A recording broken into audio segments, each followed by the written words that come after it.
Hello friends, आप सबका स्वागत है आपके अपने चैनल लाइफ है जो में। तो आज मैं आपको एसएसबी और सीएसएफ में जो मेजर डिफरेंस पड़ता है फोर्स टू फोर्स उसके बारे में बताऊंगा। ये जो मेरी नॉलेज है मैं अपने फ्रेंड्स जो मेरे एसएसबी और सीएसएफ में वर्क कर रहे हैं उनकी गाइडेंस के थ्रू मैं बना रहा हूँ कि उनके द्वारा उन्होंने जो मुझे इन्फॉर्मेशन दी है उसके हिसाब से मैं अपनी इन्फॉर्मेशन आपसे शेयर कर रहा हूँ। तो वीडियो पर बने रहिएगा। इसमें आपको ड्यूटी, जॉब प्रोफाइल, प्रमोशन और सैलरी के बारे में पूरी डिटेल दूंगा। तो वीडियो पर बने रहिएगा और वीडियो को पूरा देखिएगा। चलिए वीडियो को स्टार्ट करते हैं।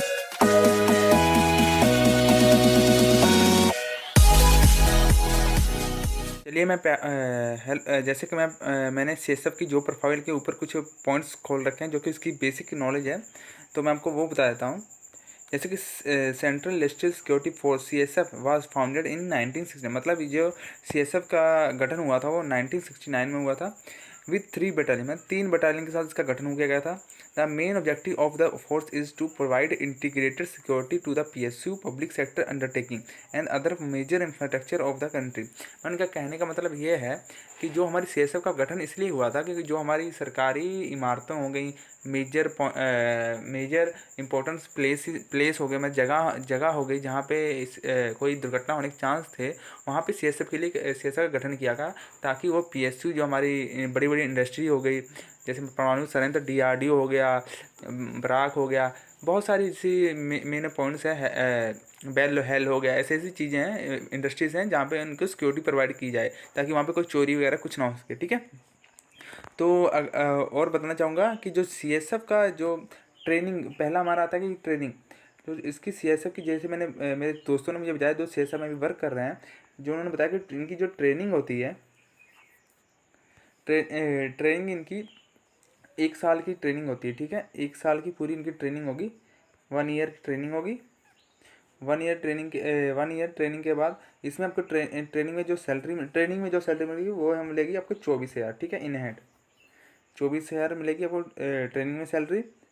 अगला पॉइंट पे चलते हैं कि जो इसका ट्रेनिंग के बाद आपको कहाँ कहाँ भेजा जाएगा, मतलब आपकी जो प्रोफाइल उसके बाद आपको कहाँ डिप्लॉय किया जाएगा। तो जो ट्रेनिंग के बाद आपको जो डिप्लॉय किया जाएगा वो जैसे मेट्रो, आपके लाल किला, आपके परमाणु संयंत्र, डीआरडीओ, हेल, एयरपोर्ट, ऐसी ऐसी जगहों को आपको डिप्लॉय किया जाएगा जहाँ पे आप समझ लीजिए थोड़ा रिस्क जो होता है थोड़ा कम होता है। मान लीजिए ना के बराबर ही चला जाता है, पर इतना भी नहीं कह सकते भाई कि बहुत। ठीक है, मतलब 100% में अगर रेशो लें, उसका 100% परसेंटेज लें तो 95% आपको रिस्क नहीं होगा। 5% तो चलो थोड़ा मतलब होता ही है। ठीक है, इतना आपको रिस्क होगा।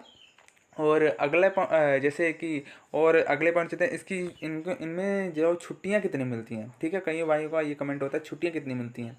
जो इसमें छुट्टियां होती है वो ओनली 60 डेज़ की होती हैं। ठीक है, 60 डेज़ की छुट्टियां मिलेंगी आपको। ठीक है, 60 डेज़ की छुट्टियां होंगी। और अगला पॉइंट है कि आप जो आपका ट्रेनिंग हो गई, ट्रेनिंग के बाद डिप्लॉय कर दिया, डिप्लॉय करने के बाद अब आपकी ट्रेनिंग सैलरी के बारे आपने उसके बारे में बता दिया, छुट्टियां के बारे में, अब आप सैलरी तो बता दीजिए। तो मैंने जो अपने फ्रेंड से पूछा है वो एग्जैक्ट सैलरी बताऊंगा। जब उनकी पहले बार जाके उनको डिप्लॉय किया गया था, कहीं पे कोई उनका प्लेस दिया गया था ट्रेनिंग के बाद, तो वो सैलरी बताऊंगा। उनको मिली थी इन हैंड 28,000। ये सच बात है, आप झूठ मानेंगे चाहे झूठ माने, उन्होंने जो मुझे डिटेल दी मैं उनके बारे में बता रहा हूँ। 28,000 उनको मिली थी।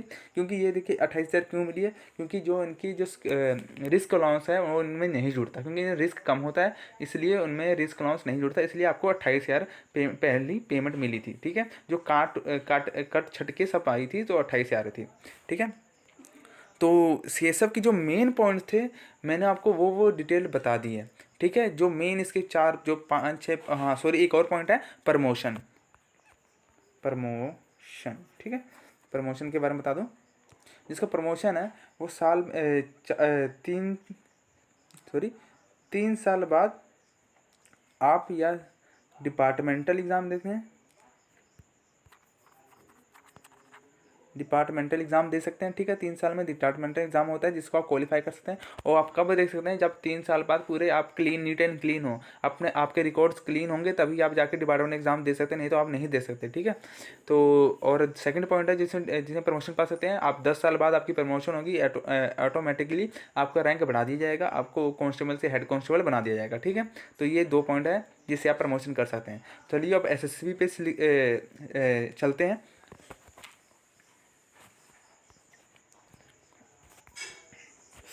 जैसे कि आप देख रहे हैं, इसमें भी मैंने जॉब प्रोफाइल पहले बताने की बात की है। जैसे it is doing excellent job as border guarding for Indo Nepal and Indo Bhutan border. SSB is also engaged in counter insurgency operation in Jammu and Kashmir and anti Naxal operation in Jharkhand, Bihar and Chhattisgarh, ठीक है। तो इसका मतलब इन्होंने ये बताया, सिंपल सी भाषा में इन्होंने बता दिया है कि जो एसएसबी है वो है इंडो नेपाल बॉर्डर हो गया, ठीक है, जम्मू कश्मीर, एंटी नक्सल एरिया ऑपरेशन झारखंड, बिहार और छत्तीसगढ़, और जैसे नेपाल के बॉर्डर पर ये इनकी सुरक्षा का काम करती है। और एसबी का जो मेन जो प्रोफाइल होता है, ये मेन होता है नेपाल बॉर्डर पर ही इनकी सुरक्षा का, नेपाल बॉर्डर की सुरक्षा करना। और जो एक्स्ट्रा वर्क होता है वो सब देखिए लिखा हुआ है, Jammu Kashmir anti Naxal operation, Jharkhand, Bihar and Chhattisgarh, ठीक है। और इनको तो जहाँ पे वोटिंग पड़ती है वहाँ पे भी इनको डिप्लॉय किया जाता है, ना कि सीएसएफ को नहीं वहाँ डिप्लॉय किया जाता, ठीक है। एसबी को ही डिप्लॉय किया जाता है। और इसमें ट्रेनिंग कितना होता है, ट्रेनिंग की बात करते हैं। ट्रेनिंग, इसमें जो ट्रेनिंग होता है वो आपका 1 साल का इसमें ट्रेनिंग होगा, ठीक है, 1 साल की ट्रेनिंग होगा। और ट्रेनिंग के बाद, ट्रेनिंग में आपको सैलरी कितनी मिलेगी, ये 24,000 आपको सैलरी मिलेगी, ठीक है। और ट्रेनिंग के बाद आपको पोस्टिंग कहाँ होगी, ट्रेनिंग के बाद पोस्टिंग, जैसे कि मेरे फ्रेंड्स की पोस्टिंग हुई थी, उनकी नेपाल बॉर्डर पे हुई थी, ठीक है। तो जब उनकी नेपाल बॉर्डर पे पोस्टिंग हुई थी तो उनका इन हैंड सैलरी मिली थी। रिस्क अलाउंस में जुड़ता है, ठीक है। पहली बार तो वो नेपाल बॉर्डर पे जाएंगे तो वहाँ बॉर्डर पे रिस्क होगा थोड़ा सा, तो रिस्क अलाउंस आपका जुड़ेगा। तो इनको पहली जो उनकी इन हैंड सैलरी आई थी वो आई थी 38,000 रुपीज़ आई थी, ठीक है। 38,000 सैलरी आई थी इनकी इन हैंड सैलरी। तो ये जो बढ़ती रहती है सैलरी, क्योंकि इनके रिस्क अनाउंस में जुड़ता रहता है। तो अभी जैसे ये बताते हैं कि जो इनका ड्यूटी ओवर होता है एसएसबी का, वो होता है 4-4 घंटे में इनको डिवाइड किया होता है, 4-4 घंटे डिवाइड कर दिया जाता है। तो इनका ड्यूटी ओवर ऐसे ही होता है। और जो सॉरी सीएसएफ में नहीं बता सका, सीएसएफ में जो ड्यूटी ओवर होता है सीएसएफ में, वो शिफ्ट के हिसाब से चलता है। ये 8 घंटे का रेगुलर होता है, रेगुलरली, वैसे रेगुलर होता है, ठीक है। रेगुलर 8 घंटे का होता है। इसको हम बढ़ा भी सकते हैं, कम भी हो सकता है, ठीक है। पर जो एसबी में है ये 4-4 घंटे में ही इनको 8 घंटे की ड्यूटी लेते हैं। पहले 4 घंटे आपको ड्यूटी लेंगे, फिर छोड़ देंगे, फिर आप उसके बाद 4 घंटे बुलाएंगे, फिर 4 घंटे ड्यूटी लेकर आपको छोड़ देंगे, फिर आपकी ड्यूटी खत्म हो जाएगी, ठीक है। और जो इसमें जो प्रमोशन होता है वो भी बता देता हूँ। जो प्रमोशन के बारे में हम सोच रहे हैं, प्रमोशन कैसे होगा, जिसमें प्रमोशन होता है वो आपका इसमें भी सेम ही है, इसमें भी सेम ही है। 3 साल में डिपार्टमेंटल एग्ज़ाम होगा, ठीक है। और अगर आप सीधा डिपार्टमेंट एग्ज़ाम नहीं देना चाहते, सीधा प्रमोशन लेना, तो आपको 10 साल कम से कम वेट करनी पड़ेगी। और जो एसएसबी में है वो प्रमोशन बहुत जल्दी होता है, क्योंकि इसमें फोर्स की संख्या बहुत ही कम है, इसलिए आपका प्रमोशन भी बड़े जल्दी से होता है। और सीएसएफ में थोड़ी प्रमोशन थोड़ा लेट होता है, ठीक है। तो ये थी एसएसबी और सीएसएफ के बारे में पूरी जानकारी। अगर आपको मेरी वीडियो अच्छी लगी है तो प्लीज़ इस चैनल को लाइक करिए और कमेंट जरूर करिएगा और वीडियो को शेयर कर दीजिएगा। और इसके रिलेटेड मैं और भी वीडियो लाता रहूँगा। Thank you.